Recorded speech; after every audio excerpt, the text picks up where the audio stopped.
I first learned about my condition when I was 8 years old. I came to the doctor with high blood pressure. They didn't know what was going on, and it turned out I had a narrowing aorta that they did not catch when I was an infant. Yeah, no one would guess I have heart problems at all just by looking at me. To be honest, I wouldn't know it unless I went to the doctor. Taylor has a combination of congenital heart defects. His primary defect was coarctation of the aorta, which is a narrowing or stenosis in the main artery, which delivers blood and oxygen to the rest of the body.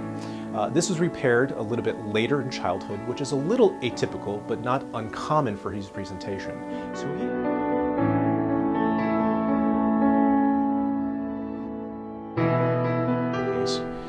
Taylor has what is called a bicuspid aortic valve, where there are 2 leaflets instead of 3.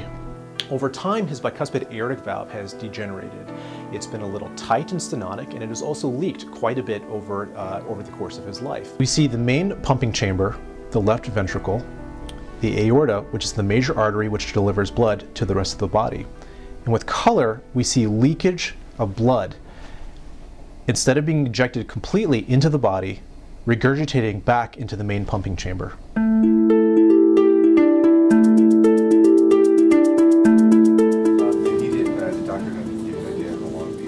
I'm nervous just based on, so I'm going on bypass this time, so they're going to actually stop my heart for 2 hours, and it's kind of crazy that my heart's not going to be beating for 2 hours, and you never know what can happen when you stop a heart, so yeah, it's a little scary. No, don't forget where you're supposed to go.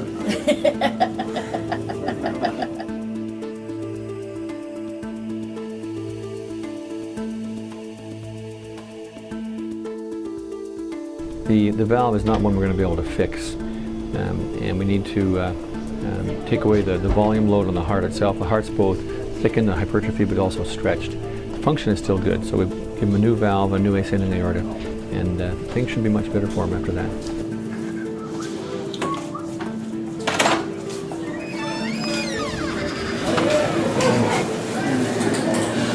Potentially, this could be his last operation.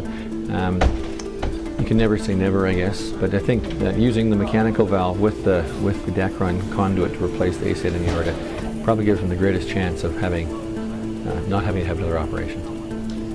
These hearts, if they're under stress, they're quite healthy. Their coronaries usually are fine, but they can progressively have sort of unrecognized problems, and all of a sudden they're in trouble. When they develop symptoms, it means they've lost part of their heart's capacity to compensate, and it may be permanently reversible injury. And that means your chances of fixing them and making them better is going to be reduced.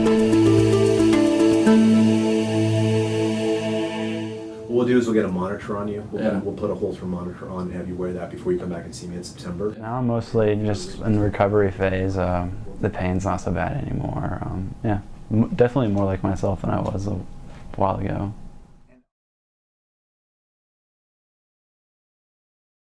So I start medical school again, so I have to make sure I'm ready in 2 weeks. And then I won't have time for anything. Yeah. No, I haven't done something. If you're going to go out. It'll be exciting to be a doctor someday and really understand what the patients are going through.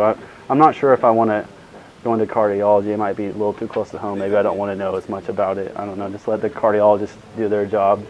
I actually have an interest in kind of cancer right now.